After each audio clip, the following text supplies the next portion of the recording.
Hello! Welcome! Hi! And we're live on YouTube. Hello, everyone. Ah! My arm just already off the rails. Welcome in. We are doing a YouTube live stream. We are releasing a video later on today in about an hour and a half, actually. We have a new Scotland series about to be released. So we're going to do a live stream and then redirect into that video. I did that for our last game and it was a lot of fun. Francis, welcome in. Franciscus, sorry. Welcome into the YouTube live stream. We're going to do a little bit of a YouTube tutorial, Civ 6 tutorial Q&A session. And I guess we're just focusing on talking about Barbarians today. And pretty much just... we're doing it live. We're doing it live. So welcome in, everyone. We're going to go ahead and we're just run a normal game of Civ. I do not have any gameplay mods enabled. We just have some of my UI mods. And honestly, I might turn off. No, I'll keep them on. But there is a mod list if you are interested. Saw the recent multiplayer game. Very nice. Heck yeah. And the important thing that happens as multiplayer is that you can't get derailed early on in Barbarians attacking you. And that was actually a game that we did have a Barbarian problem. And they were literally in the way of our settler as we were trying to get our second city settled. But because of what I know about how to deal with Barbarians, it didn't derail us at all. We actually were able to use it to our advantage. And even in our Scotland video that we'll be releasing here later, you're going to see we get a lot of Barbarians that spawn on our border like multiple times. And both times, I'm happy about it. And I'll show you why, because we're just going to jump into a game here. I'm going to go ahead and just do a regular... I'm going to set this to deity just because... I don't know if deity actually affects Barbarians. But deity will give combat bonuses to the AI major civilizations. They get +4 combat strength.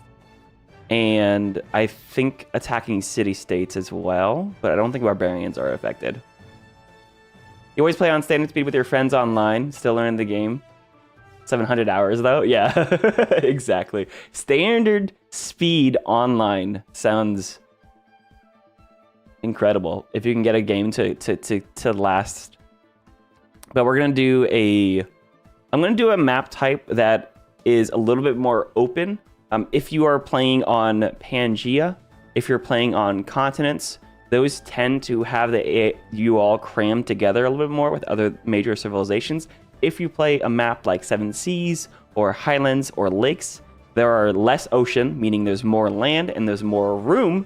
So you won't get attacked from the major civilizations as much, but also more land means more place for Barbarians to spawn. So there is that trade-off. We're just gonna go ahead and pick a Seven Seas map, and we're just gonna roll a random game here. We'll just keep it on small map size. We could do something like Gilgamesh just for fun. And actually, yeah, let's pick Gilgamesh. I haven't played him in a long time, but we're just gonna do everything else completely standard, and we're gonna just hit start game. This is, of course, not a super curated tutorial. This is more of a live Q&A, so if you have questions, feel free to throw them out as we're going.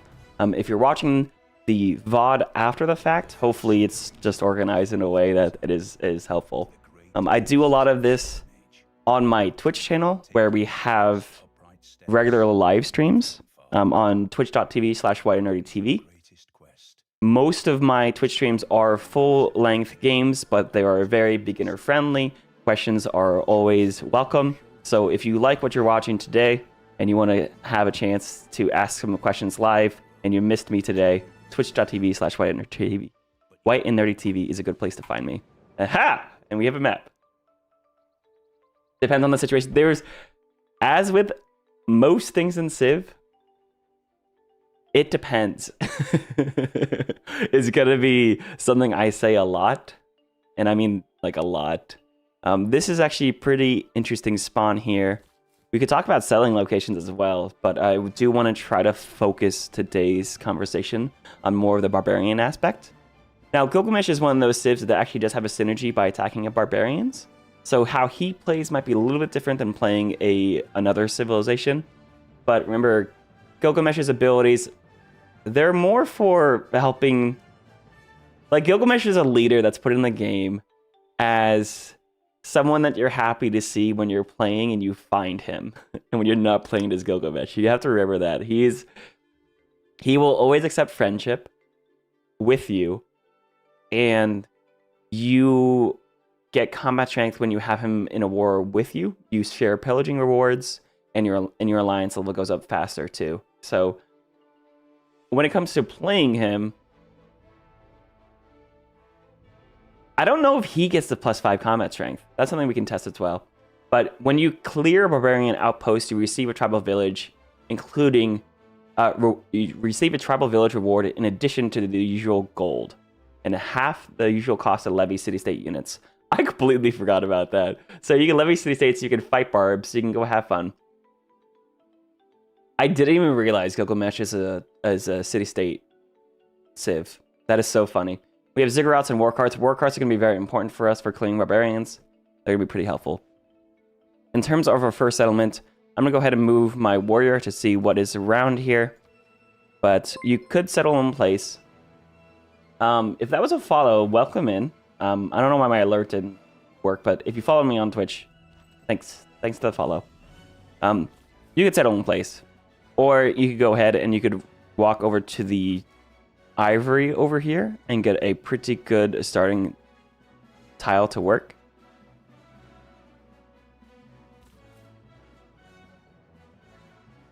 Both of these have good campuses or chops. There's a lot of dead tiles. I'm just going to go ahead and move over here to settle.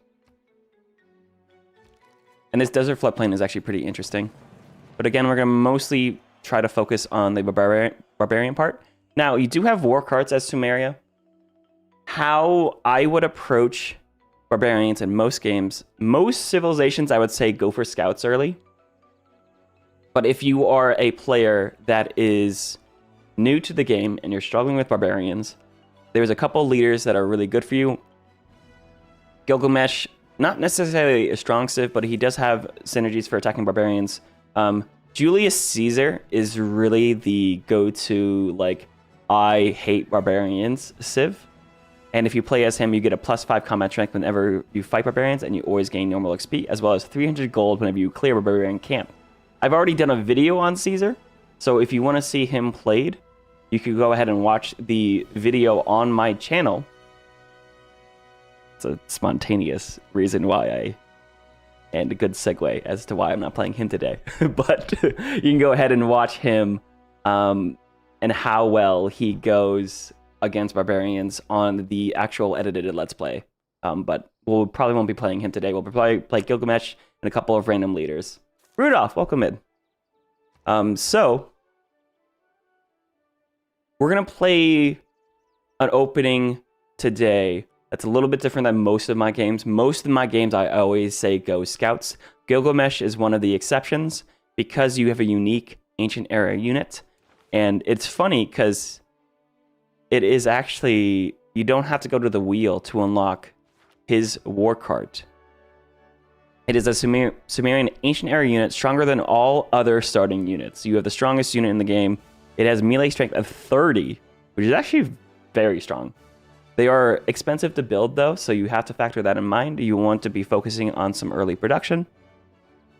No penalties against anti-cav units, which is also really huge, so you can fight one-on-one with other melee units, and 4 movements if you start in open terrain.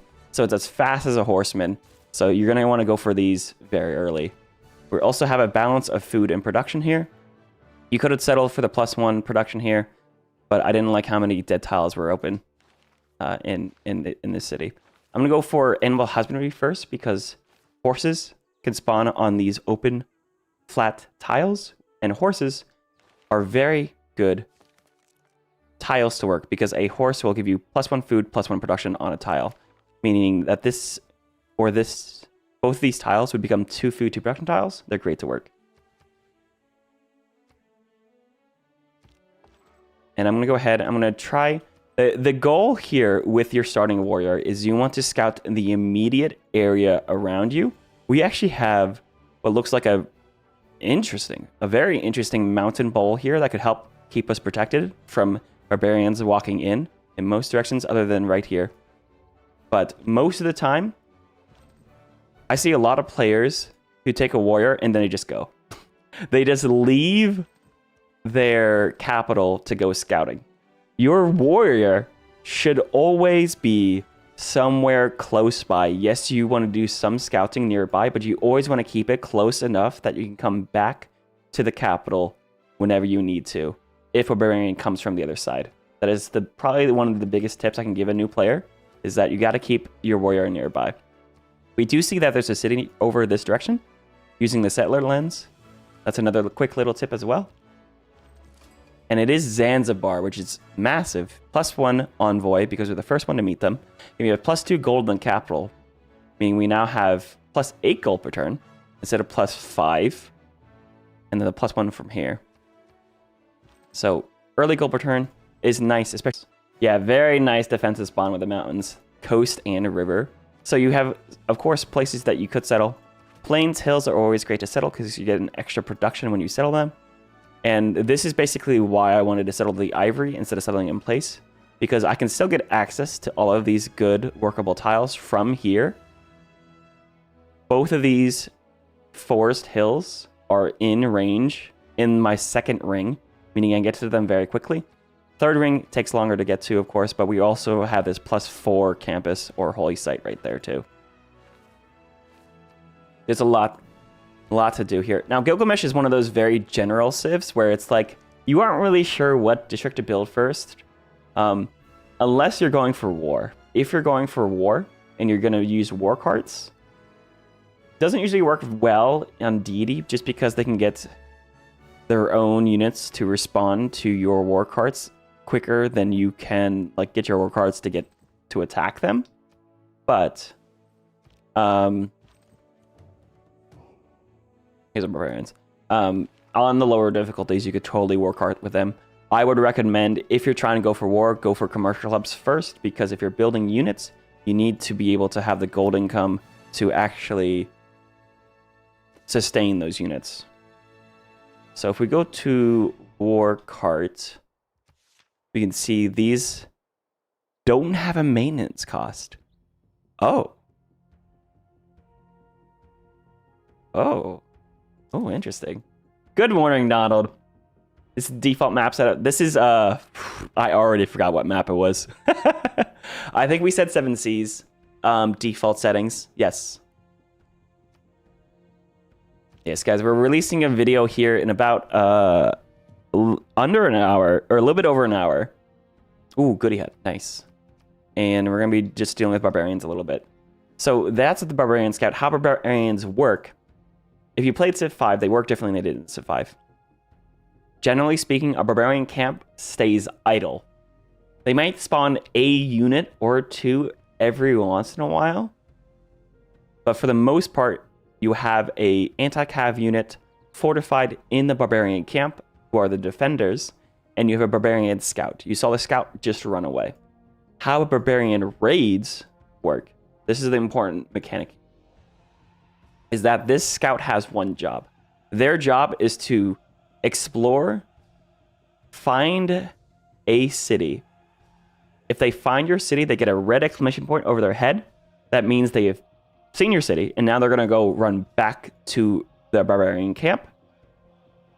Once they get there, they will tell the camp that your city exists. This camp will then start spawning units, and then they will come attack you.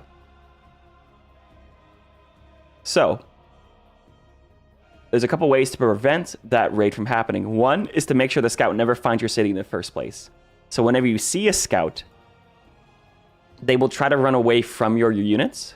So you saw our warrior was here, their scout was here, he immediately ran away.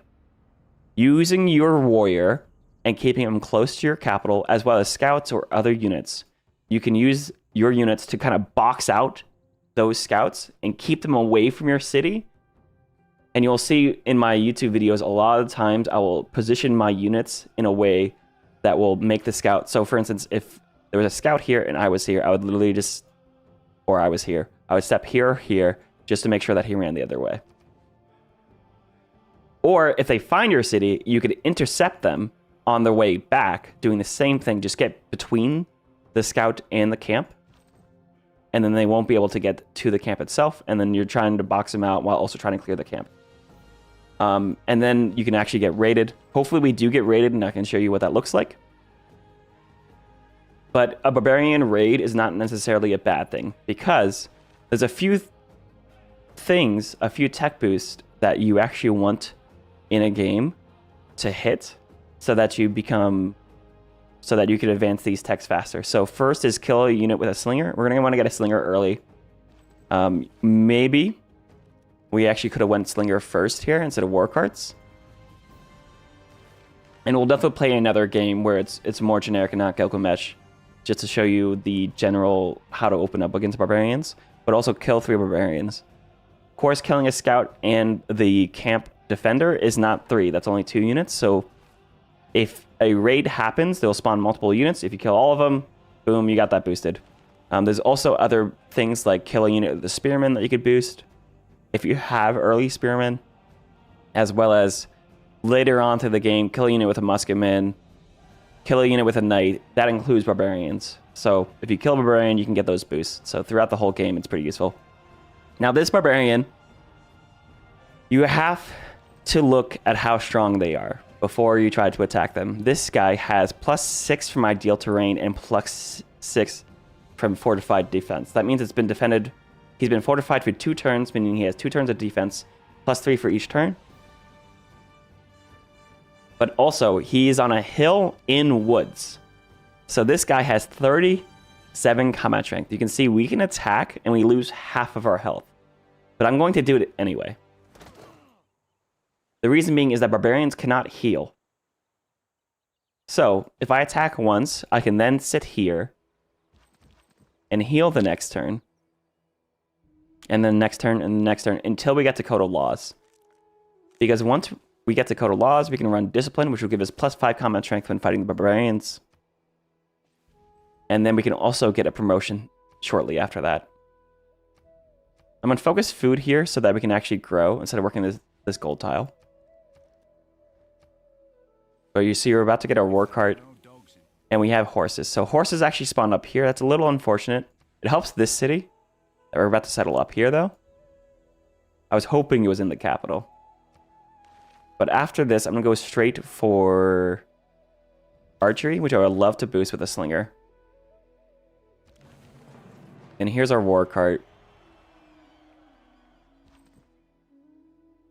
I'm actually sending this one out the other way to look for more, because I want the slinger to kill this guy up here. So this guy's back to full health. Code of Laws still takes 3 more turns, so I'm going to attack again. And you can see we're just slowly chipping away at this guy's health.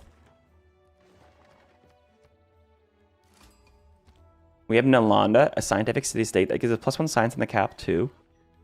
And again, we're just going to sit here and heal. This good head, of course, is here, but I'm not really worried about being taken. War carts are loved to have in open terrain to get the 4 movement, and there's a wonder here. So now we have the Discipline card we can run. If you hate barbarians, you can run Discipline. If you have scouts, Survey is useful in getting that first promotion, but I'll show you that in the next example. We're going to run God King to get our Pantheon too. Mount Everest is here. Astrology is boosted in another good hit. So now that I have +5, you can see this warrior now has 29 combat strength instead of what it was before, which was 25. We have -1 because we're damaged, but that's okay. I'm going to attack 1 more time. And you see, if you attack 3 times with a warrior against someone like a spearman, you get 5 experience each time, and you get to your first promotion at 15 experience. So now we can actually fortify. And if you don't know, you can fortify and promote on the same turn. If you just do this little quick. The reason why I'm doing that is because fortification will give this guy +3 combat strength on the defense. he will heal this turn, and you can also get a promotion. Battlecry is useful for clearing out barbarians. Tortoise is useful for taking attacks from archers, but you can see here, +7 versus melee and range units. Ooh, actually, melee and range unit. What this means is that melee units are warriors, range units are things like slingers and archers. This is not a melee unit. This is a anti-cav unit. I'll double check that. Never mind. Okay, we get +7 combat strength. You can see here in the bottom. We get +7 from Battlecry against this anti-cav unit anyway. So I guess that means melee attack and not melee class. Whatever. Alright, let's grab a goody hat. Sailing boost. Okay. And we'll keep on exploring. Now, I can go ahead and actually clear this camp now. And I'll just do this. We get the boost to melee tradition for clearing a barbar camp. And we got a goody hat reward. Oh, I didn't know what it was. I heard the gold.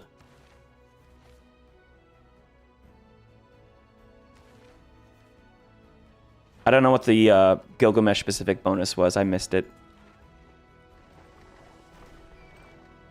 But we'll keep on looking. I'm going to grab this goody hat next, and this slinger and the warrior can go out together to try to get a boost for archery.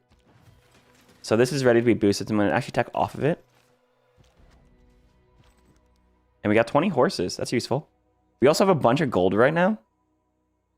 I'm going to save that for a builder. Actually, instead of building a war cart, I'm going to go for a settler now. Because we're at 3 population.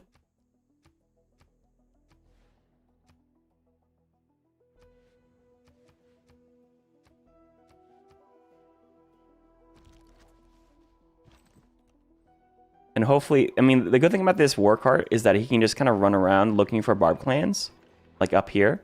And he should be able to clear it all on its own.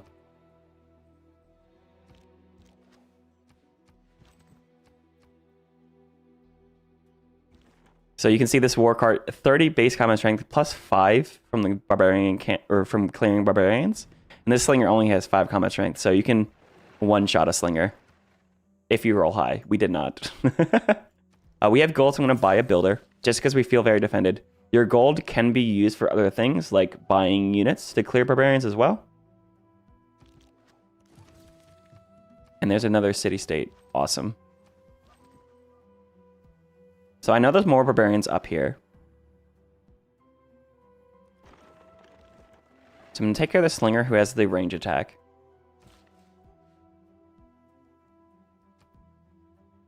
And feel free to ask questions as we're going, guys. I know some of this is basics, but I've been enjoying the back to basic stuff. Aquarius! No, you're awesome. Welcome in. Oh, Aquarius. I was trying to do research about this stream, and I couldn't find anything about barbarian threat levels. And I know you understand stuff like that. So I could actually really use a little bit of help in understanding that at some point. But that sounds more like an advanced class, I guess. So here we are. We can clear out another barbarian. This guy, again, super strong, super good at clearing. This guy only has a +6 fortified defense. You can see here is an open tile without a feature. So this camp is actually a lot weaker than the last camp we fought. There is no woods and no hill that this guy is standing on. So you can see he only has 31 combat strength. This is one of the weakest camps you can find. Our war cart actually has higher combat strength than he does. He would be 35, but we have -2 from the damage we've taken, but we're also close to a promotion. So you get 4 experience for that attack. The amount of experience you get from attacking, I believe, has something to do with what unit you're attacking. I know if you attack scouts, you only get 4. If you attack spearmen, you usually get 3. That was only 4. It might be how much damage. I actually, if someone knows, you could actually let me know. But we're gonna go ahead. My warrior and my slayer can come out. We're getting too far away from our capital, but our capital is actually very defended, so it's okay. Old Reddit thread you saw once, back when Sarge was inspiring me to study the game deeper. They've changed a little bit how they work. Interesting. Now, when you're attacking a barbarian camp, normally a camp will always sit there and defend itself in a fortified position. There's 2 exceptions to that rule. If your unit gets too weak to the point where if the spearman steps and attacks, they could kill your unit, they will. So you don't want your unit to get too weak. So as long as you have higher than half health, you should be okay. The other thing is if you have a slinger. If you have a slinger, say on this tile, they are coded to not just sit there and take pot shots from archers. What they'll do instead is that they'll jump out and run after your archers to go kill them. So sometimes you can get lucky and you can use a slinger to bait out a unit and then clear it with another unit. Or you can actually like lure them far away from their camp and then do the same thing. Or you just have to be careful with slingers. Testing out the fire indicator, interesting. So we only need 3 more experience. So I'm gonna go ahead. I'm gonna do this attack here to get that promotion because that will heal us back up. And this guy's too weak. I don't think he can kill. But if he does, then we'll learn.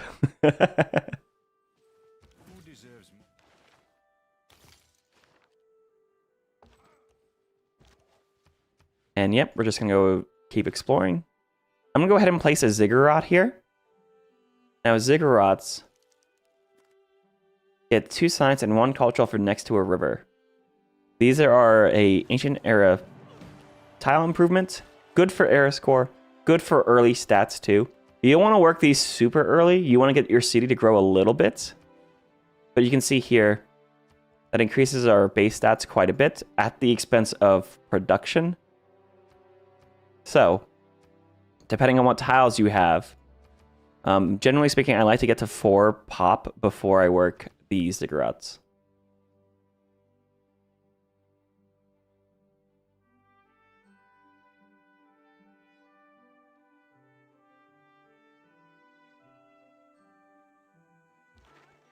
You're saying the spearmen cannot kill a war cart because they don't get the +10 against anti-cav. Nice. So war carts are... What are they upgraded into?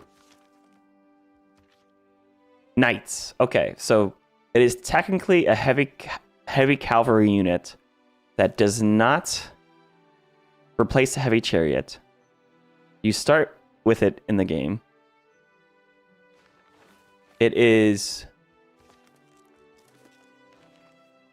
stronger than a heavy chariot. Has more movement than a heavy chariot.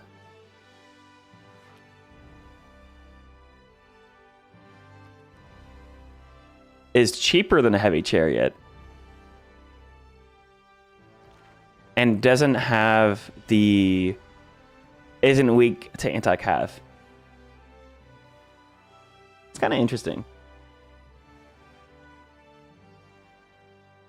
More expensive to upgrade to a knight because it's a cheaper unit. Yes. We're going to go ahead. So charge is a really good promotion for clearing barbarians with Gilgamesh. +10 when fighting versus a fortified defender.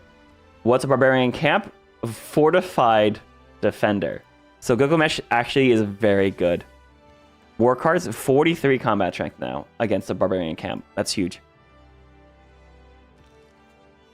But you see, go ahead.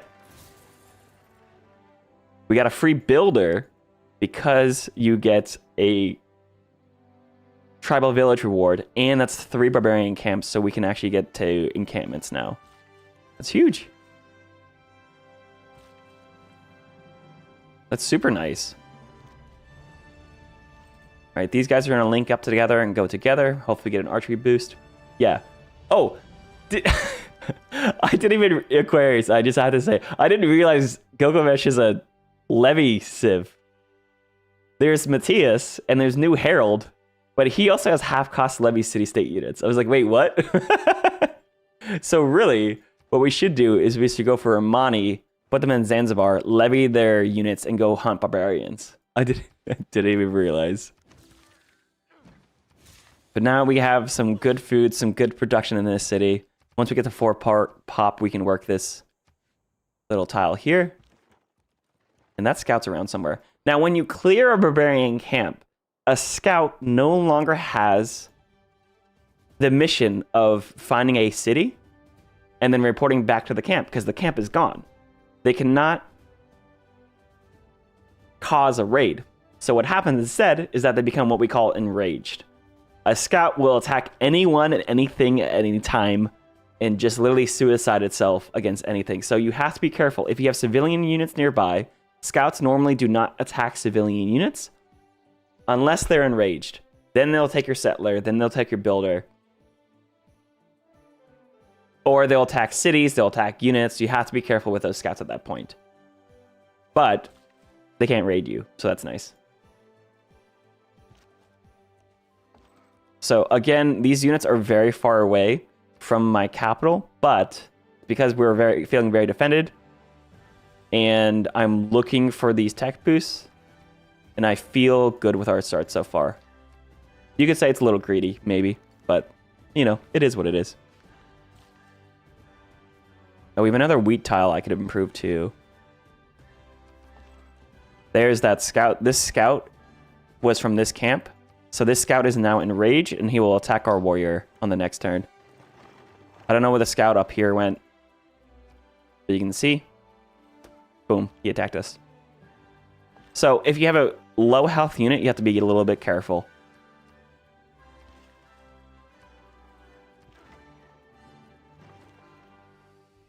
It's a pretty good example so far, guys. And there we are. Feel very safe. We have a good start. I'd love to get that irrigation improved. Also, feeling very good on an air score. We haven't found a continent split, so this is taking a little long, but I'm trying to get to a governor title. I'm actually going to tech craftsman now, because this is ready to boost. Hopefully we can find a continent split somewhere. Oh, and I think we grew and built a settler at the same turn.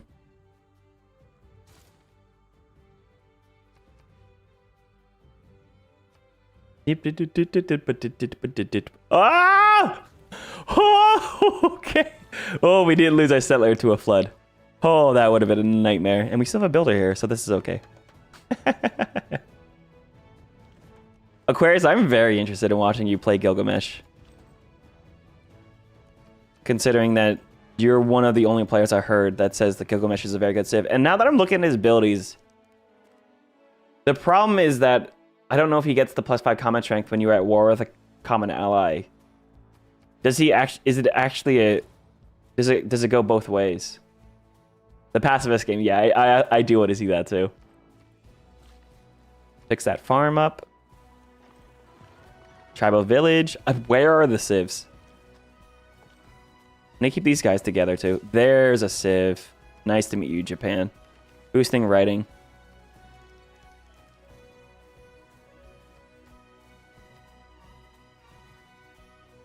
Oh, that was a little trick. You saw Bandit Brunei did not have a first meet from us. That means another civ met them, which means there's another civ that was close to Bandit Brunei, and we can see, yep, there he is.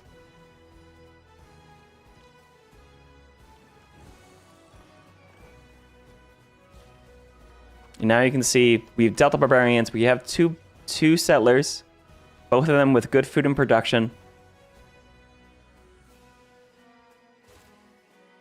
And you can actually go for scouts at this point now. Just to keep your warrior and slinger close. And use the scouts to do the fog busting. Or, you know, little wars and such. There won't be Barbarians down here though, because there's an AI. Oh, hello! Look at that timing. So the slinger now has 20 attack strength. And there we got our archery boost. We're going to go into the woods, too, to fortify so that we have a little bit extra combat strength. And religious settlements is here. What? What? Turn 35 deity religious settlements? Free settler? What? That's crazy. Okay. Cool. Well, I'm going to settle here and go for another awesome campus. Spiel, welcome in. Yes, live stream while you work. Also, a YouTube video coming out in less than an hour. So, for that sake, I'm going to go ahead and go to the main menu, and we're going to start another example here. So, Gilgamesh, great civ to play if you hate barbarians, because you are incentivized to build war carts and go after barbarians yourself. And because you have that early military, you should always be okay. And you'll still feel very good because you'll keep getting tribal villages from those barbarians. You'll have a high combat strength early. AI won't attack you as much. If they do, you have an army anyway. You are incentivized to run the barbarian card at all times, so it always feels good to have them. The other good leader is Caesar, of course, who gets +5 combat strength against barbs. I wish Gilgamesh got that too, to be honest. But I guess war carts plus fortified defender promotion. You have 40 combat strength with discipline. 45 combat strength against barbarian camps. Okay, Gilgamesh is actually pretty good.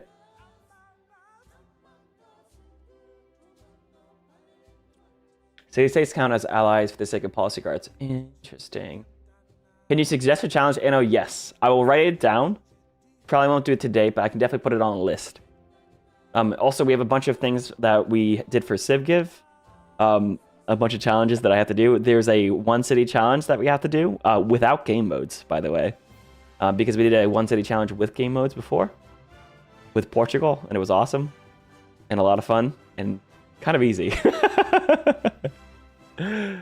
Is Gilgamesh good past the barb stuff? That is a good question. I have not played him in a long time. Most people rank him pretty low. Oh, by the way, we're just gonna do a deity, and we're gonna actually throw this to Highlands and small, and just do a random civ. Most players rank him pretty low because his strength is super early. You get war carts, but it's hard to use those war carts against deity AI, who often get to swords and crossbows very fast.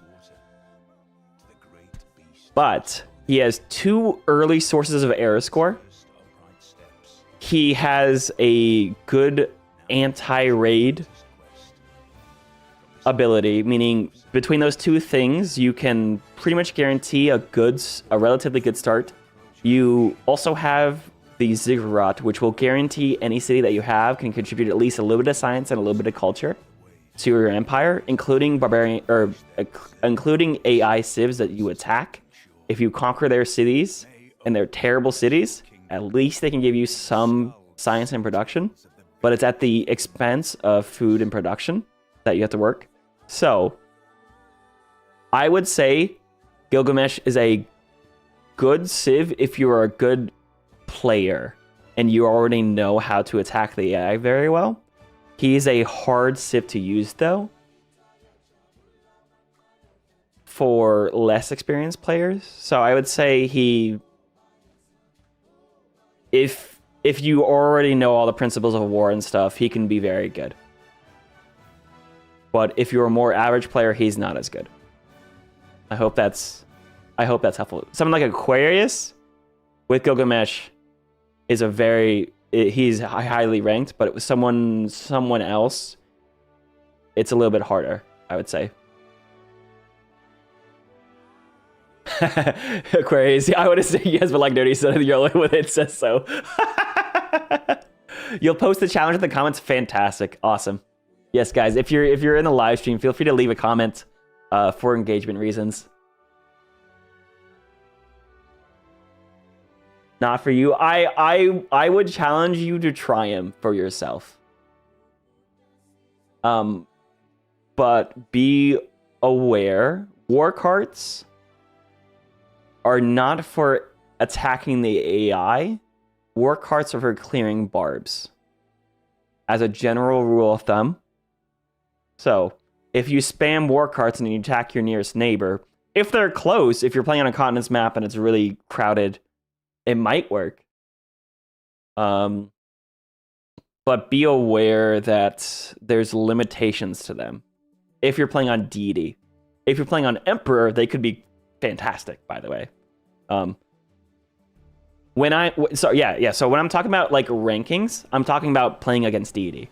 So if you're playing on lower difficulty, Gilgamesh gets way better, by the way, because of the fact that the AI, there's a longer window to attack the other players before they get crossbows and swordsmen and horsemen and all the units that could counter. So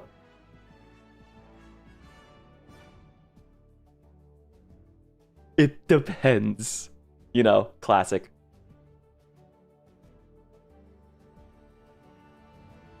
Again, Gilgamesh is a civ that is designed as a civ for you to meet and be happy that you met them because you are an instant friend, and they are kind of like a helper civ.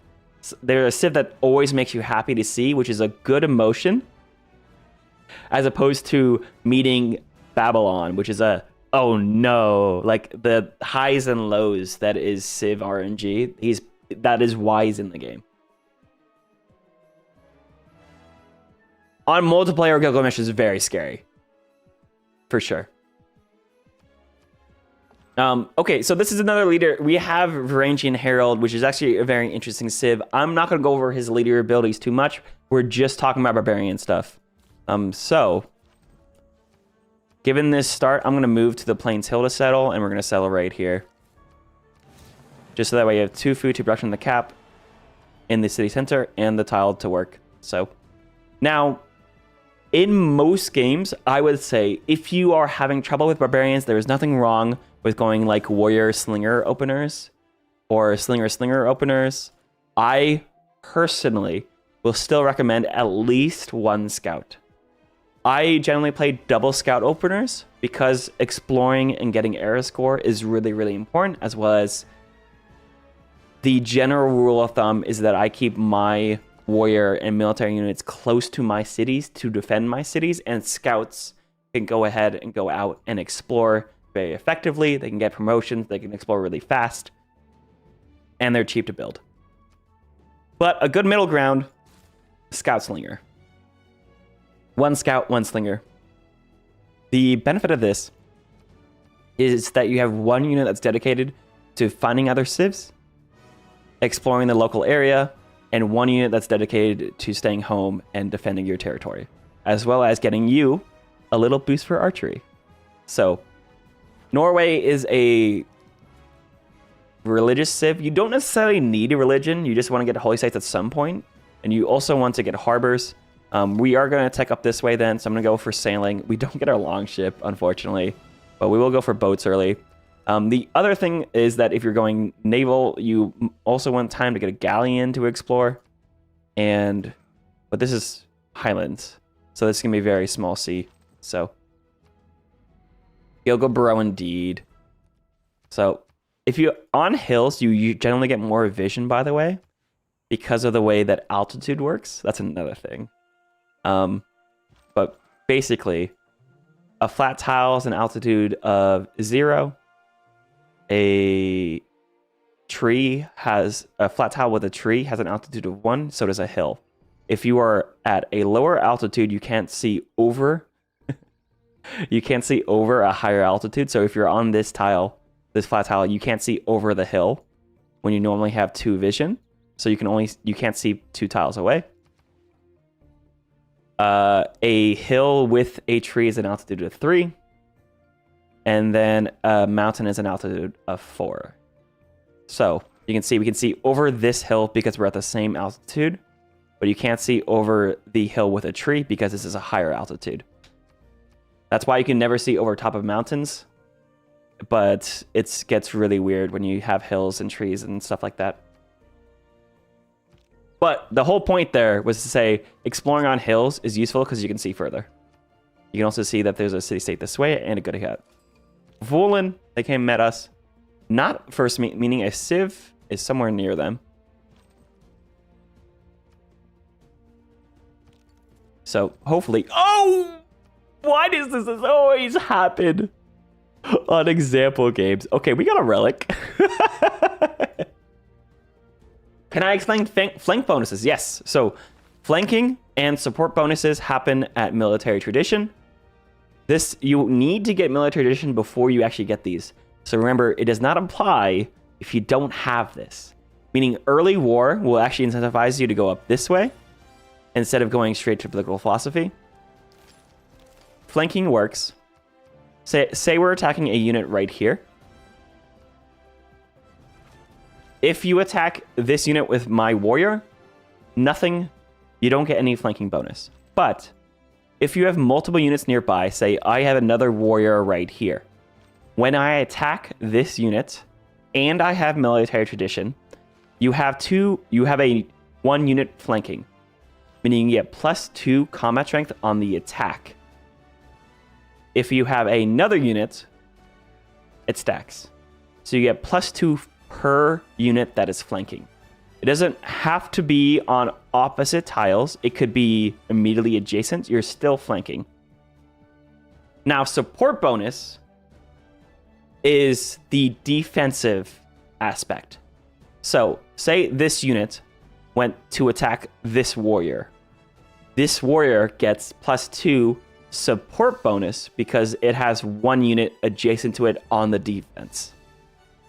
So, if you have multiple units adjacent to this unit, then you get the +2 +4 support bonus on the defense. Flanking is offensive, support is defensive. That's generally how it works. There's a couple of things you have to remember. But that's why when you attack, you want to stay in formation, and that will keep your units stronger. So you can see whenever I'm attacking with like horses and stuff, another civ, you can see I often put them in little triangles when they're getting attacked by city shots because they get additional support bonus, so they take less damage when I'm pillaging someone. Defense or range units do not get support bonuses though. So if you have, let's say, an archer back here and he's getting attacked, he won't get any support bonus from the warrior. Hope that helps. Quickly explaining flanking and support bonuses.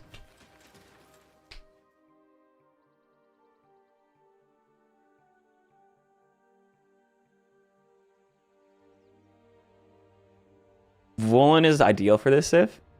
Oh yeah, because you get general points from killing units, and you wanted to do the military stuff anyway. So we have a scout. He can go exploring. This warrior needs to come circle back around my capital to make sure that he's close for if barbarians pop up. This scout is allowed to go ahead and go out further. We got a first meet on Hattusa. That means there's no civ near Hattusa. This is also the bottom of the map, meaning there's tundra nearby. Barbs could spawn around here though.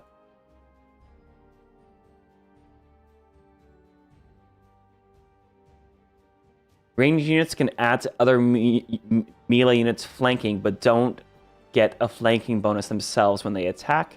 Conversely, ranged units benefit from support. But ranged units aren't mitigated by support. Oh, thank you for clarifying that, Aquarius. So what he's saying is that if the ranged unit is here, and he's being attacked, he still gets a support bonus.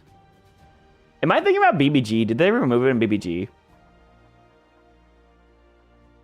Yeah, okay. So they get a support bonus if you're attacking them, but they don't get a flanking bonus on the range attacks.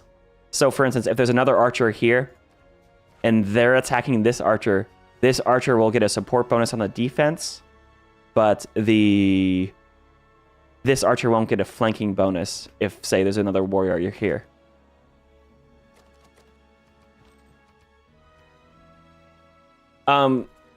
But guys, if you're trying to learn all of those ins and outs and stuff, just pay attention.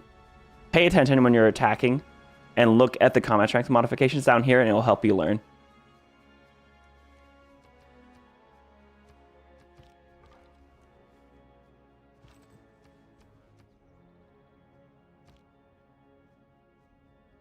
No one receives support bonuses when being attacked by range attack. Okay, so it is a lot more confusing than I thought it was. So archers receive support bonus On the defense, if attacked by a melee attack. But no one receives a support bonus from being peppered by archers. Oh, so is my cavalry, putting my cavalry together for a support bonus just not even... Is that not a real thing? So when I'm pillaging somebody else and I put my cavalry together, not against ranged, so it only helps on the melee. So if you have 3 horses like this and they're getting hit by city shots, it doesn't matter. This is why I have smart friends, guys, and also Civ is confusing. So if you ever feel lost, it's okay. I have over 2,000 hours in this game and I'm still getting things wrong. Yay, goody hut. It is not that life ashore is distasteful to me. Yeah, the clarification of details. So interesting. So I haven't seen any barbarians yet. I'm at 2 population. I have 2 military units to defend if we get attacked, so I feel pretty safe. So we're gonna go for a settler here. This scout's gonna pick up this goody hut. I could wait to get double experience from survey, but I'd rather keep moving because waiting kind of slows you down a lot. And also, you only need 15 experience. So, for instance, if this scout finds 1 more goody hut and we plug in survey real quick, then he'll get experience. He'll get a promotion no matter what. If we waited 4 turns to plug in survey to get the double experience card for this scout, he got double experience. The next goody hut he found, he only needs 5 anyway, so it's kind of redundant to wait that long. If it's 1 turn, I'll wait, but yeah. All right, we got sailing, so I can get boats. I'm probably going to settle coastally, so horses aren't too important. I'm going to go for astrology. I want to try to find a natural wonder to boost astrology. But we got a pantheon. We got religious settlements again because we have a relic. God of the Sea is generally good with Norway. But this is just really good. Free settler is just a lot of tempo. That's super funny.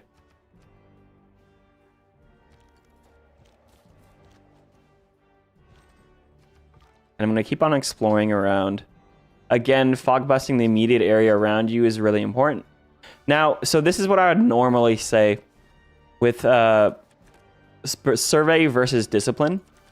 There's nothing wrong with just plugging in discipline and calling it a day if you struggle with barbarians. But if you have a scout, getting them to their first promotion is actually really important. Because you can see here, he has 3 movement, but these hills slow him down a lot. He does move faster than a warrior. So like, for instance, he can move 2 tiles here instead of just 1. But if he could get more higher movement, if he can get the movement on hill is ignored promotion, he can move like 3 tiles per turn, which is fantastic. So I'm going to run survey until this scout gets promoted, and then we plug discipline in later. And I'm going to run urban planning because we have a pantheon already.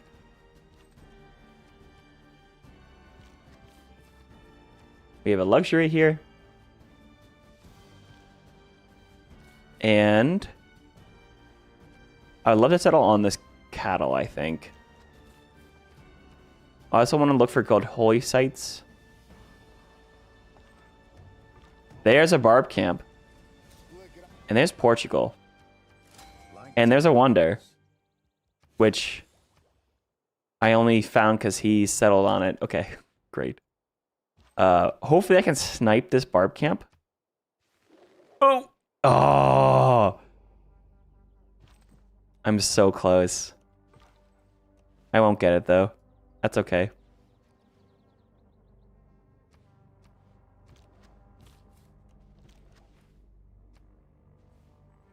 That's okay. So scouts are... You could do a couple things. You could scout their lands directly. Or you can go looking for goody huts around. The choice is up to you. If you're going for war, I would prioritize scouting his land. I really want to get this guy promoted, though. But the Wonder actually boosted astrology for us, which is huge. And again, this warrior is pretty far away, but I'm just going to do the good old... If you circle around your cities once, you can just kind of go around and keep exploring. Oh, there's actually barbs up here. So I'm going to want to try to get a unit here, because a scout could wander this way. It spawned this turn. It could go this way, so I'm going to get this warrior back. And ideally, I get another unit here to scare them away. I could sell that relic for tons of money, but I don't want to. Because I am a religious civ and would love to get monumentality.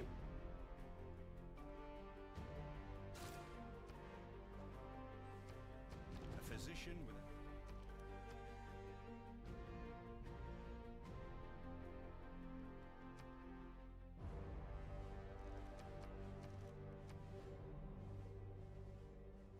And I'm just going to throw some basic holy sites down here. I might get a little bit of adjacency with working with harbors. Of course, you get additional faith from stave churches. But that's pretty far away right now.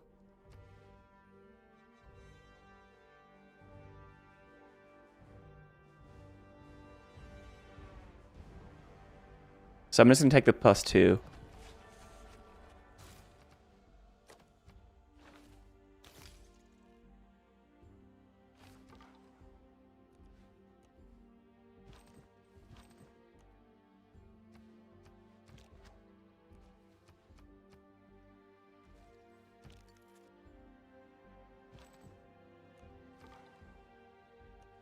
So exploring the other civ's land is very useful, especially when you want to see if you want to build a wonder, because you can actually see if they're building the wonders in the fog of war, which is really useful.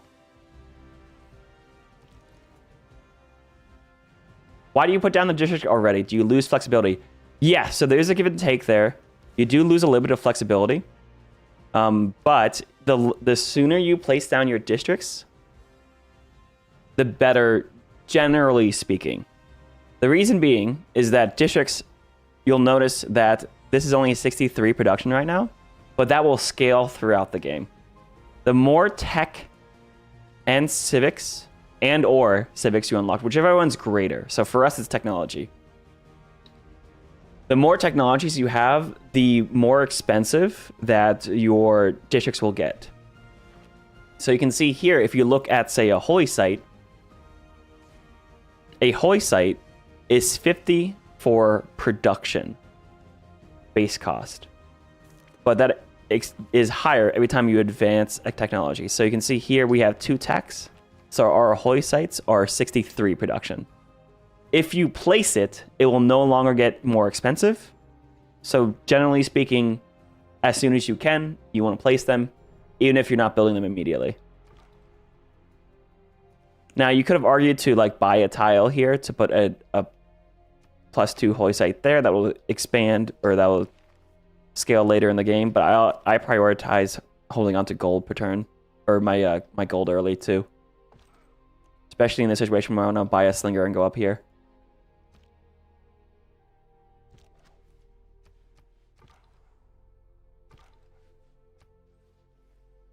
There will be times that you do want to wait.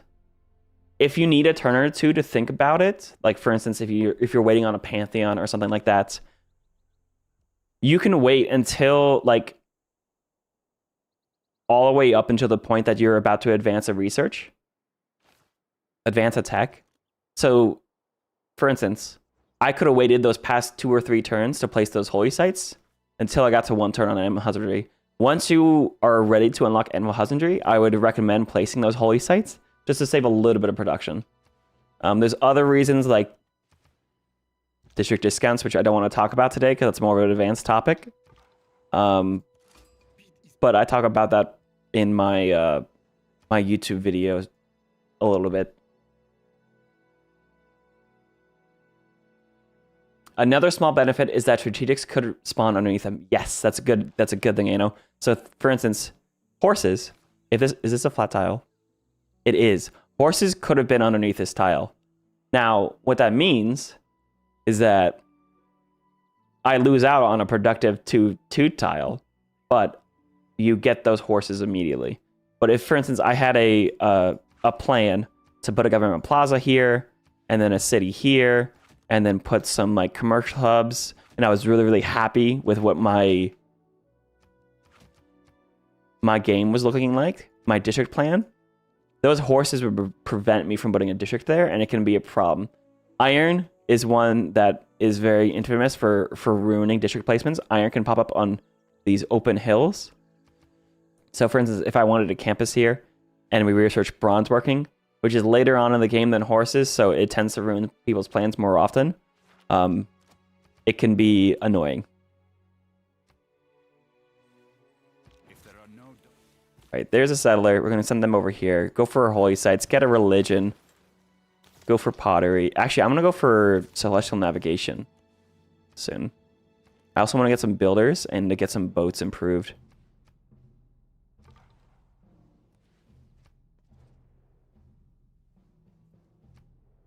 Now, this scout I still need to get a promotion on. There's probably not any goody huts around. But again, we're not fighting barbs just yet. I might want to put the barb card in soon to attack this clan, though. Oh. Important thing to talk about barbarians. Barbarians are hard-coded to start with only 3 technologies.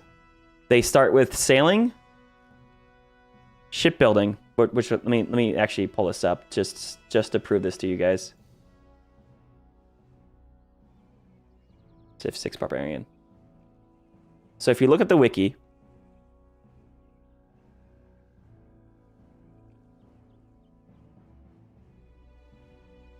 hang on.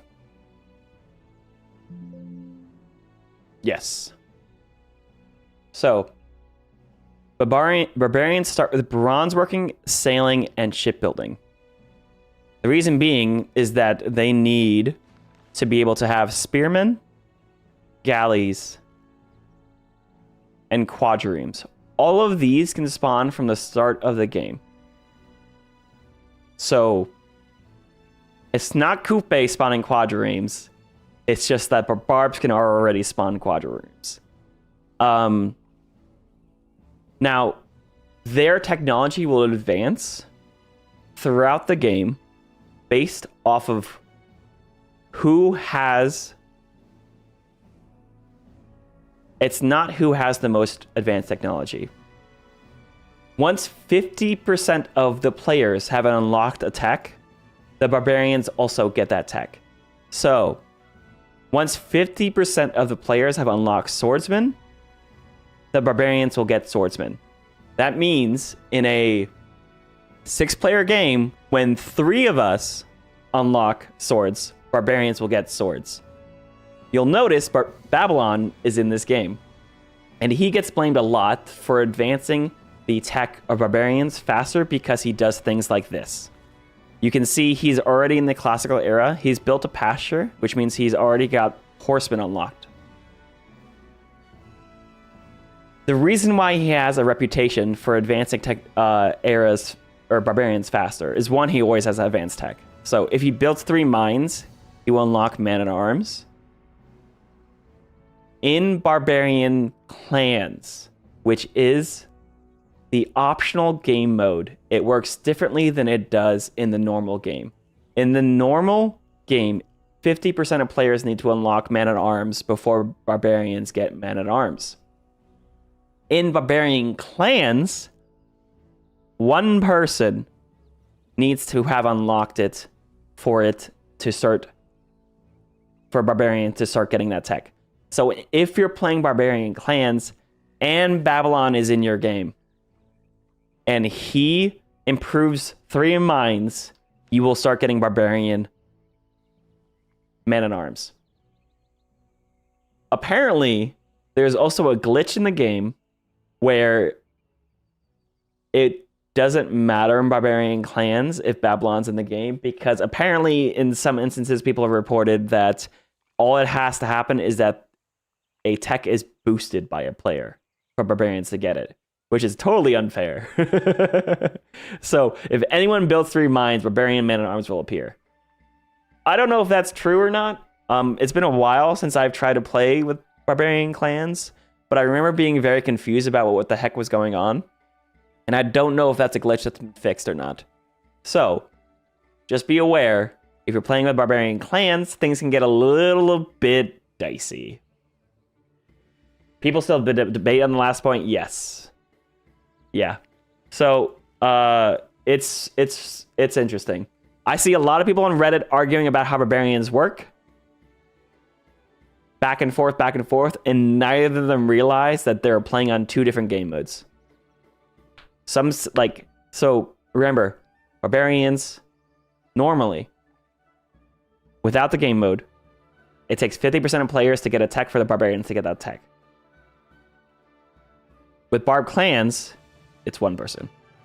So, keep it in mind.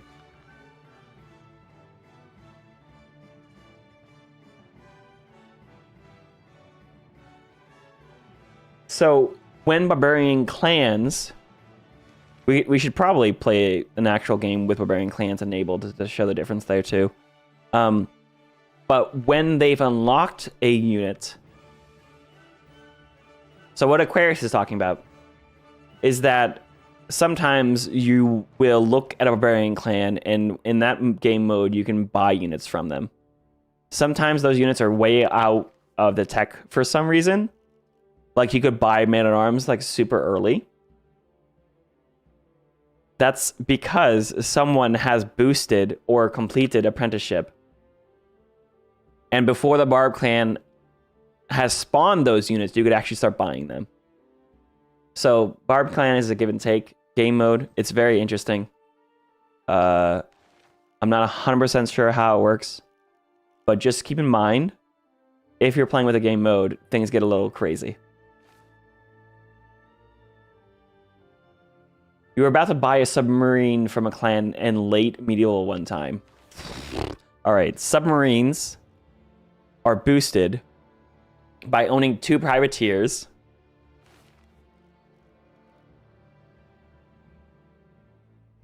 I don't know how that happened.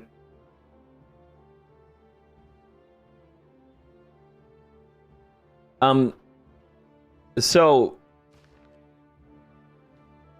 needless to say, I need to do testing before I confirm on this stream whether or not what happens. But what's supposed to happen in Barbarian clans? Oh, actually, here we can pull up the wiki. Barbarian clans. If you go here,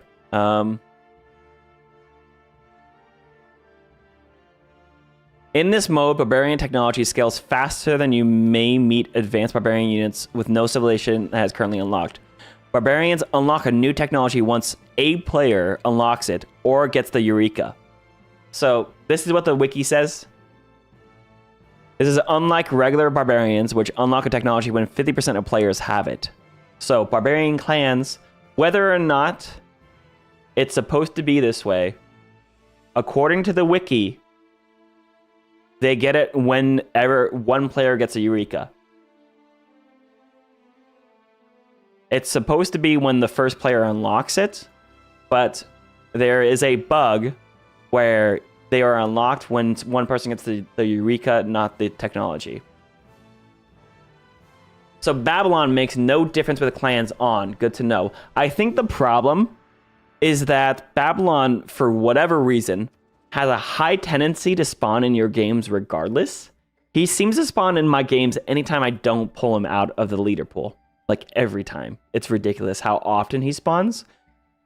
RNG is not real random. There's something about his leader placement that means he spawns a lot more often. And so when people are playing with Barbarian clans, there's just a high probability that he's in their games, so that when people notice that Man-at-Arms spawned on turn 30, and then they see Babylon in their games too, it's one of those... what's the word? One of those things where it's like... what's the word?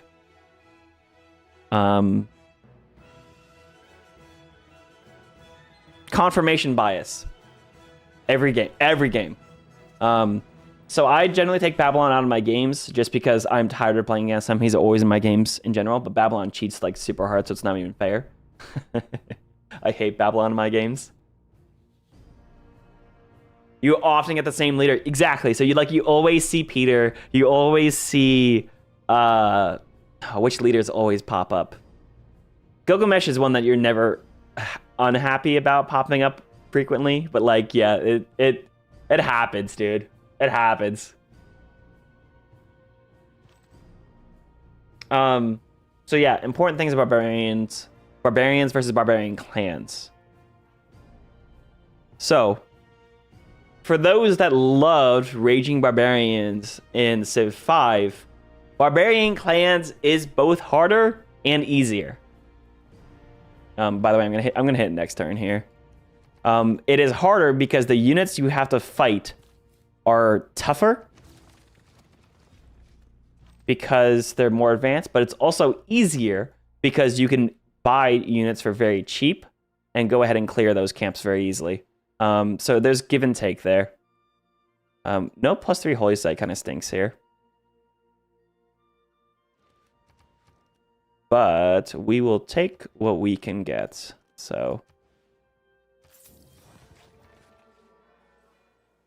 Every nation lives by exchanging. yeah, for Babylon, if you get the Eureka, he gets the tech, so it gets even harder to test. At this point, I'm going to go ahead and plug in Discipline real quick.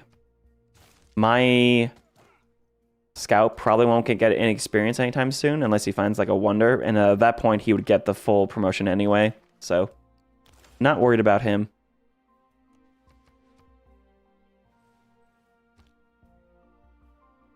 Also, here's an interesting thing. I like camping units near barb camps if someone else is going to threaten to clear it, and I'll wait till the last turn, and then I'll just steal the barb camp. You can see, boom, boom. Oh, we reload. We rolled low there on damage. That's okay. Hello. Okay. Also, remember, range units. Volley is good if you are outside of your cities. Garrison is really good if you're inside your cities on the defense. So I'm going to get volley here. But like, for instance, barbarians can't take your capital. So if you have a slinger inside of this city and you're getting like barbed like crazy, you can just put a slinger in there and defend yourself, and they'll never kill the city. You can get garrison to get +10 combat strength as well, which also applies to other districts. So if you have a slinger here and here, like, it's going to be really hard for people to kill you. The Dutch are always in my games too, yeah. Always in my games. Let's do one more example. We're going to hit restart. Guys, remember, in 13 minutes, we have a video that's going to go live. We have a YouTube live redirect already set up. So there's no need to leave the chat here. When I end stream, it will automatically send you to the new video. Stick around for the whole thing. It helps out a lot when it comes to my viewer retention. Give it a thumbs up. Give it a comment. If you want to do that on this VOD too, I would appreciate it. It'd be really good because I know a lot of streamers still say, all right, hey, we play it. This is okay. Arabia, Dance of the Aurora could work out really well here. So I'm going to play this. But you want to rush Astrology here and try to rush a Pantheon. Even without Babylon or Gaul, I sometimes even meet Barbarian Man at Arms before turn 40, as you explained, and it's no fun. They should have given us a game option, normal versus moderate barbs. It would be nice for them to adjust the difficulty of Barbarians. TR, let me ask you directly though, are you playing with Barbarian clans? Or are you playing without Barbarian clans? Because that is the defining factor whether or not that should be happening in your games.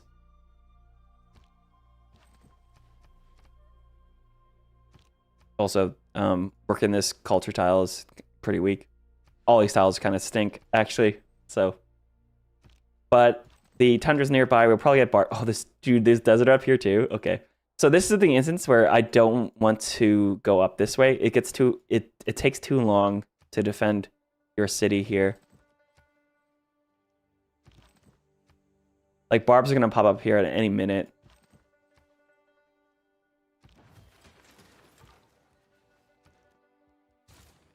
I'm going to go Scout Slinger here. Continent Split. This start is so bad.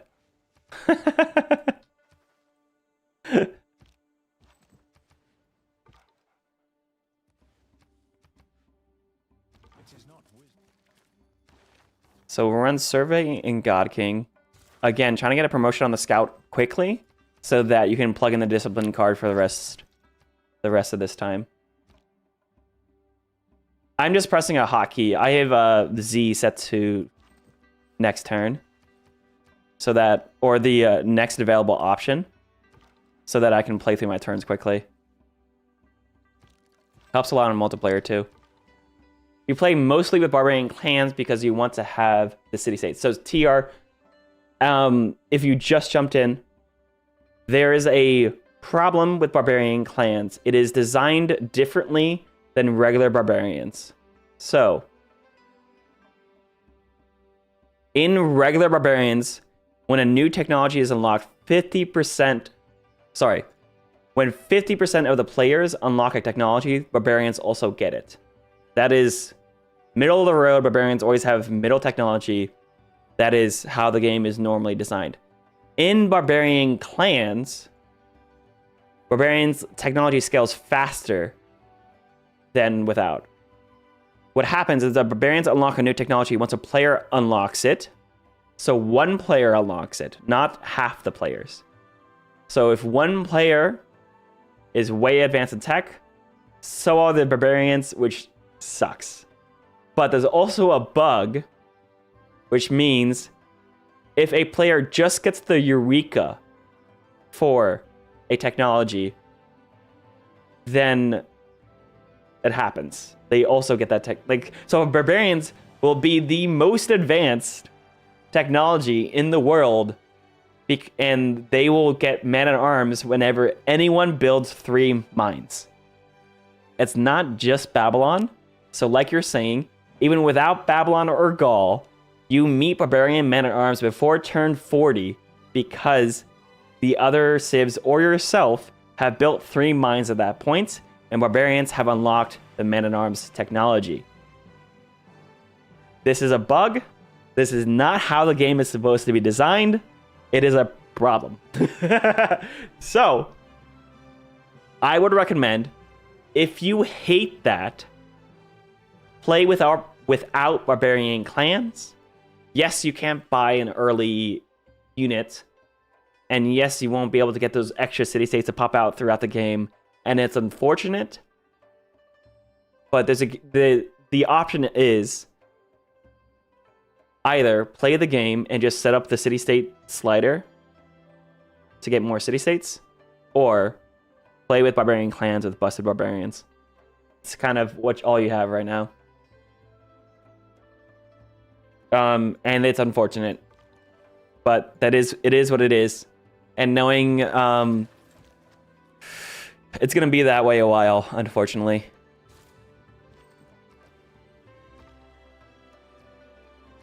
Because I know Firaxis, or for whatever reason, I don't know what the reason is, but bug fixes and updates generally take a while.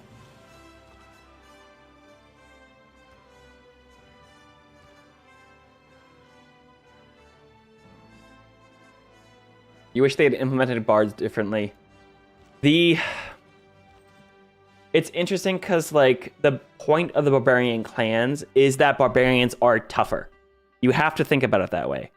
Barbarians, Civ 6 Barbarian clans is Civ 5 Raging Barbarians. They made them tougher. They have unique units that aren't in the game. They spawn more units, but there's trade-offs because you can directly you can work with them, that you can buy units from them, you can, buy your settler back that they stole from you, you can bribe them, all that kind of stuff, and they transition into city-states. So there's a give and take there, but remember, it is supposed to be a harder game mode. Whether or not it actually makes the game harder is up to debate. and how well you can use it. But it's supposed to be a challenging game mode like Dramatic Ages. I think. I don't believe in astrology.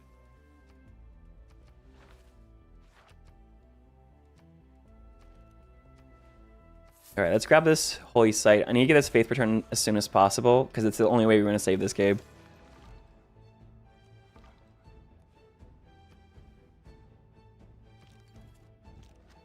I also wished Barbarian Clans was different.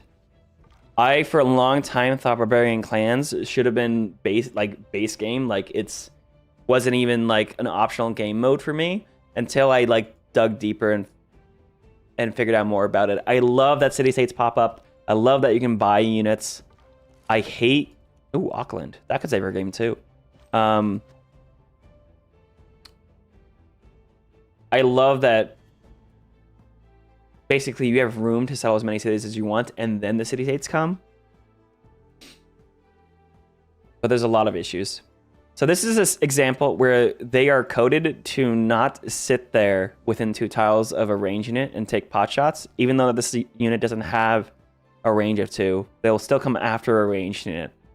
So I'm going to go ahead, take some hits out of it. So he doesn't hurt my slinger as much, but I want my Barbarian card in soon. I can also try to attack and get the kill with the slinger. So you saw there, I attacked first with the slinger the first attack, so that when the warrior attacked, he was attacking a weaker unit. That means that this warrior will take less damage when it's attacking. But the second time, I attacked with the warrior first, so that the slinger could get the kill, so I could get the boost for archery. And now this camp is empty. We can run up and clear it. Ooh.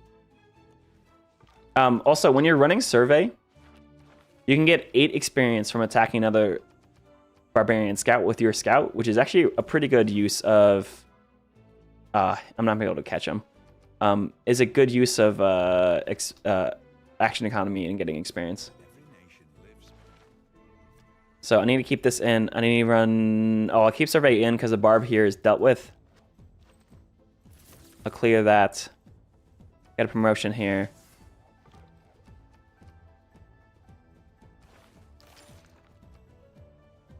The other thing I didn't explain about barbs yet. Oh, be careful about settling coastally with barbarians, by the way. Especially if you settle like a second city. If you settle a city like on the desert tile here, there are 3 tiles that the barbarian galleys could attack you from, which means they could raise this city pretty easily. If you settle inland like this, there's only 1 tile that you can be attacked from a barbarian, which means a city has a much higher chance of surviving. Now this is a capital, and you will never lose your city to barbs, so I'm not worried about that here. But if I was selling a second city, I'd be a lot more worried about it.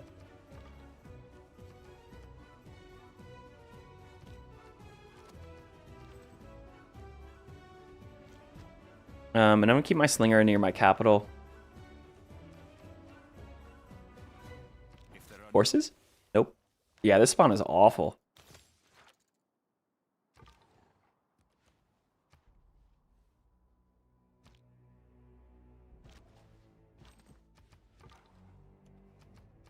So my warrior, I'm letting it go a little bit further away because I have a slinger home to defend.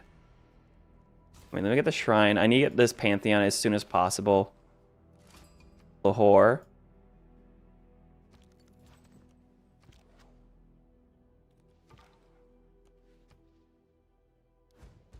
Oh, there. Yep, that's what I mean.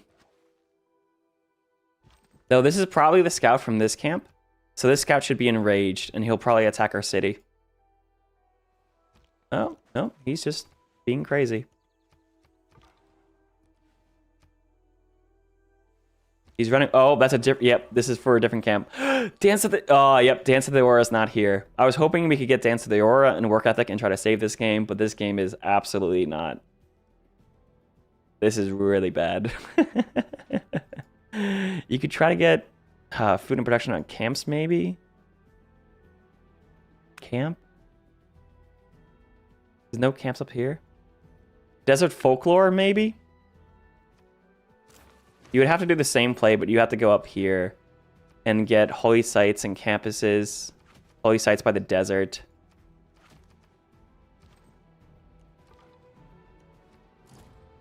Yeah, this is 100% a restart. Oh, there's the camp. So I need to prioritize keeping this scout away from this camp.